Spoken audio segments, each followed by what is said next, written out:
Bonjour et bienvenue dans cette autre capsule qui va finir en fait d'expliquer les effets des molécules sur les forces de London. Donc, dans la précédente capsule, on avait vu que majoritairement les forces de London dépendaient du nombre d'électrons, ce qui est vrai. Ici, on va rajouter un petit peu plus d'informations, comme quoi on va s'attarder également à la forme de la molécule pour juger de l'intensité des forces de dispersion de London. Donc aussi, juste un petit rappel, là, cette capsule-ci, c'est la suite des forces de London. Donc, c'est la suite là, de la description des forces de dispersion que je suis en train de faire avec vous. Si on fait suite au nombre d'électrons qui a été décrit dans la précédente capsule, bien, on va se rendre compte que quand on prend des molécules comme ici, vous avez ce qu'on appelle les 6 premiers alcanes. Donc, les alcanes, ce sont des molécules qui sont faites de carbone et d'hydrogène seulement, et à l'intérieur desquelles il va y avoir uniquement des liaisons simples entre les carbones et aussi entre les C et les H. Donc, ça s'appelle des alcanes. Et pour l'information, là, les 6 premiers s'appellent comme suit. Ça, c'est du méthane, de l'éthane, du propane, butane, pentane et hexane. Donc, ce sont les 6 premiers alcanes. Je ne vous demande pas de savoir les noms, mais c'est pour avoir un petit peu plus d'informations. Et pour ce qui est du méthane ici, le CH4, c'est le principal gaz qui est contenu dans le gaz naturel, donc on peut utiliser pour se chauffer. Et un autre que vous connaissez aussi, c'est le propane à 3 carbones, qui va être utilisé pour faire du barbecue la plupart du temps dans les maisons. Et les amateurs de camping sont souvent aussi familiers avec le butane, qui est souvent dans des petits brûleurs aussi, là, ou dans des bonbonnes qu'on met dans des réchauds ou des brûleurs pour aller en camping en tant que tel. Donc, vous avez ici des molécules. Puis, où est-ce que je veux en venir? C'est que par rapport au nombre d'électrons, bien, c'est normal que plus qu'on grossit une molécule, plus celle-ci va avoir d'électrons au total, puisqu'on augmente le nombre d'atomes dans chacune de ces molécules-là. Donc, ici, ce qu'on peut voir, c'est que quand la molécule a un seul carbone, donc si on prend un échantillon de méthane, donc de gaz naturel, et à l'intérieur duquel il va y avoir des centaines de milliers de molécules CH4. Bien, ces petites molécules-là ne contiennent pas assez d'électrons pour avoir des forces de London qui sont assez grandes pour réussir à faire ce qu'on appelle un état condensé. Donc, à température de la pièce, le méthane va être gazeux parce que les forces de London à l'intérieur d'un échantillon de méthane ne seront pas assez grandes pour que deux jumelles se collent et fassent un liquide ou un solide. Et pour ce qui est des alcanes, ça va être vrai jusqu'à temps qu'on atteigne 4 carbones. Donc, vous connaissez, comme je vous disais tantôt, un petit peu plus le propane. Bien, quand on fait du barbecue, c'est du gaz qui sort de la bonbonne et qu'on fait brûler pour faire cuire les aliments. Bien, à température de la pièce ou à l'extérieur, là, et à pression atmosphérique, le propane est gazeux également et on n'est pas capable de faire un état condensé avec. Cas spécial quand même, le propane, quand on le met dans la bouteille et qu'on augmente fortement la pression, donc quand on va acheter du propane au magasin, bien la personne qui remplit la bouteille va mettre énormément de pression à l'intérieur et le propane peut devenir liquide à l'intérieur de la bouteille. Mais celui qu'on utilise, c'est celui qui s'évapore et qui sort de la bouteille pour qu'on puisse l'utiliser sous forme gazeuse. Donc le propane, pas assez d'électrons à l'intérieur du total des atomes ici, là, pour que deux molécules de propane se collent ensemble et forment un liquide, je répète, là, à température de la pièce et pression atmosphérique. Il faut se rendre à l'alcane à 5 carbones pour observer le premier liquide à température de la pièce. Donc le pentane, c'est la première chaîne de carbone, c'est la 5, qui contient assez d'électrons pour générer assez de force de London pour que les chaînes de carbone comme ceci s'empilent les unes sur les autres et avec assez de force se tiennent ensemble pour générer un état condensé qui est un liquide ici. Donc, n'oubliez jamais quand on écrit une formule moléculaire comme ça, puis j'écris liquide à côté, c'est qu'il faut imaginer qu'on a un échantillon qui a des centaines de milliers de molécules comme ceci, et que ces centaines de milliers-là vont interagir ensemble pour se coller et former un liquide dans lequel, en fait, la distance intermoléculaire, elle est beaucoup plus petite que dans un gaz. Donc, c'est ce qu'on veut dire là, quand on écrit ça comme ceci. Pour ce qui est de l'hexane, bien, vous allez avoir là, le même phénomène. Puis plus qu'on augmente le nombre de carbone, plus le liquide va devenir de plus en plus épais, hein, il va devenir de plus en plus visqueux même, jusqu'à temps qu'on arrive à 14, 16 et 18 carbone, parce que ça commence même à devenir solide, comme de la cire ou de la graisse. Donc, à un moment donné, ce qui arrive, c'est que les forces de London deviennent tellement importantes que les molécules ne peuvent même plus bouger les unes par rapport aux autres. Et c'est dans ce temps-là que ça forme un solide, quand les forces de London sont assez grandes pour que les molécules cessent d'avoir du mouvement libre. Donc, rendu à 14, 16 et 18 carbone, c'est pas mal dans ces coins-là, que les alcanes deviennent des graisses. Donc, ils passent de liquide à solide. Donc, de 1 carbone jusqu'à 4, c'est gazeux. De 5 jusqu'à, comme je vous dis, là, 12, 14, 18, là, c'est pas mal tout des liquides. Puis à un moment donné, dans le coin de 16, 18 carbone, ça devient solide et ça fait des graisses en tant que telles. Donc, ce que ça dit ici, c'est que plus la molécule elle est longue, hein, plus les forces de London sont importantes. Donc ça veut dire que plus il y a d'atomes, plus il y a d'électrons, plus que la molécule est longue. Donc on passe de gazeux à liquide à solide aussi. Je ne l'ai pas écrit, mais ça le deviendrait éventuellement. Donc ça, c'est la première chose qu'on peut observer sur le niveau de la forme de la molécule. Il y a un autre effet qui apparaît dans ces molécules-là à multiples atomes de carbone comme ceci.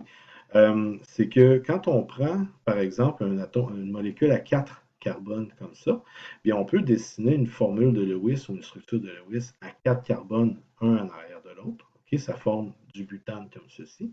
Mais aussi, on peut former d'autres molécules à l'aide du même nombre d'atomes.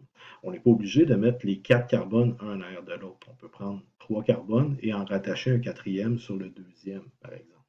Donc, c'est ce qu'on appelle des ramifications. Quand on a une chaîne qui a des morceaux qui dépassent, ça devient ce qu'on appelle des ramifications. Et la règle, en fait, c'est que plus la molécule elle est linéaire, plus qu'elle est faite sur le long, plus les forces de London vont être importantes. Et plus il y a de ramifications, plus il va y avoir de la difficulté d'empilement et les forces de London vont être moins grandes. Un exemple de ceci, je prends le butane, justement, celui à 4 carbones. La formule du butane, c'est C4H10. Donc, il y a une petite molécule de butane qui apparaît ici devant votre PowerPoint. Et si on imagine cette molécule de butane-là avec sa jumelle, donc une autre molécule de butane ici, vous voyez que c'est une forme, on appelle ça linéaire, mais en fait c'est une forme qui est plus en zigzag comme ça, mais c'est quand même 4 carbones qui sont branchés un en arrière de l'autre. Bien, si je demande à ces deux molécules-là de se coller l'une sur l'autre, bien vous allez avoir une bonne capacité de ces molécules-là de s'imbriquer les unes dans les autres et de générer des forces de London sur toute la surface de la molécule. En fait, je devrais dire entre les deux molécules. Donc, les forces de London vont être présentes ici et ça va favoriser des interactions un petit peu plus fortes dans du butane qui est linéaire comme ça. Comme je disais, on peut prendre 4 carbones, C4H10, et faire une autre molécule. Donc, on n'est pas obligé d'avoir 4 carbones un à l'arrière de l'autre. On peut prendre 1, 2, 3 carbones en ligne et un quatrième qui est la fameuse ramification. C'est comme si le carbone qui est ici sort de la chaîne principale et devient à côté. Et quand on a des ramifications et qu'on demande à deux jumelles comme ceci d'essayer de se rapprocher, bien, ce qu'on va se rendre compte, c'est que ça va être difficile d'approcher les deux chaînes ensemble pour former des forces de London efficaces. Et ce qu'on va voir ici, c'est plutôt les ramifications qui vont devenir un petit peu encombrantes, hein, et qui vont empêcher les chaînes de se rapprocher les unes sur les autres. Donc, les ramifications ne sont pas bonnes pour les forces de London. Elles vont diminuer l'intensité des forces puisque les deux molécules ici ne pourront pas s'approcher de façon efficace. Puis, j'ai souvent une question en classe quand je présente cet exemple-là. Quelqu'un qui va me dire, ouais, mais si on prend les deux molécules qui sont là, puis on les tourne, puis on met les deux chaînes vis-à-vis l'une de l'autre, ben, ils vont pouvoir s'imbriquer quand même pas si pire. À ce moment-là, je dis oui, mais éventuellement, qu'est-ce qui va arriver à une troisième molécule? Ben, à un moment donné, on va toujours rencontrer une ramification comme ceci, et on va finir par avoir de la misère à faire de l'empilement. Donc ici, c'est ce qui arrive là, et il y a moins de force de London à l'intérieur d'une molécule ramifiée que dans une molécule qui est linéaire. Donc c'est l'effet de ramification. Une dernière petite chose par rapport aux forces de London, par rapport, entre autres aussi, là, peut-être on va ouvrir tranquillement pas vite vers les autres forces pour voir comment on analyse les problèmes moléculaires avec ceci. Donc, ce qu'on voit ici est vrai, là, plus les molécules sont grandes, plus les forces intermoléculaires sont importantes aussi.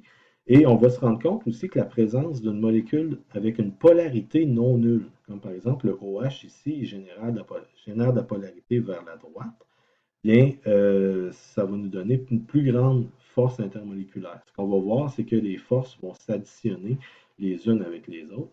Ici, on a dans la molécule CH3-CH3 parce qu'il y a seulement des forces de London. Donc, dans un échantillon CH3-CH3 avec ses jumelles, il y a juste du London qui est présent.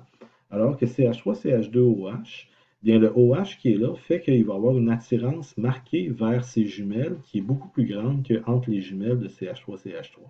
Et c'est pour ça qu'on va dire que le CH3-CH3, c'est gazeux. Donc, l'éthane est gazeux, mais l'éthanol, qui est un alcool, est liquide, puisque le OH qui est là est suffisant pour que ces molécules-là s'attirent ensemble. Une dernière chose aussi, une application des forces de London pour expliquer certains phénomènes. Vous avez ici une petite bébite qui s'appelle un gecko. Donc, probablement, vous avez probablement déjà vu ceci. Donc, c'est un type de lézard qui a vraiment la possibilité de marcher sur les murs et sur les fenêtres. Donc, les personnes qui étudiaient cette petite bébite-là se sont posées la question comment il fait pour coller sur les murs. Et c'est sûr que les premières idées qui sont venues en tête, c'est soit qu'il y avait des ventouses en dessous des pattes pour pouvoir coller, ou qu'il était capable de sécréter un adhésif pour pouvoir coller sur les surfaces aussi. Bien, la réponse, elle est ni l'une ni l'autre. Et la réponse réside dans les forces intermoléculaires de London. Pourquoi? Parce que le dessous de la patte du gecko est formé de centaines de milliers de micropoils.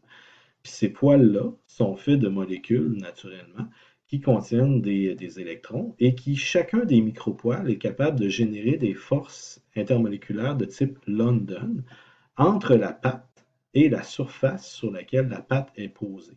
Donc, on voit ici une autre illustration. On voit même que les poils se subdivisent en centaines de micropoils au bout, ce qui fait que chacun de ces petits micropoils-là va générer des forces intermoléculaires de London avec la surface sur laquelle la pâte elle est accrochée. Et parce que la surface de contact elle est surmultipliée parce qu'il y a tellement de poils et de micropoils qui sont en contact avec la surface, bien la somme des forces de London qui sont générées par ces poils-là est assez forte pour soutenir le poids du petit lézard lorsqu'il veut se promener sur une surface qui est verticale. Donc c'est pour ça qu'il est capable de marcher et sur les murs et sur le verre à la verticale parce que ces micropoils qui sont là vont générer des forces intermoléculaires de London suffisantes pour le soutenir jusqu'en haut.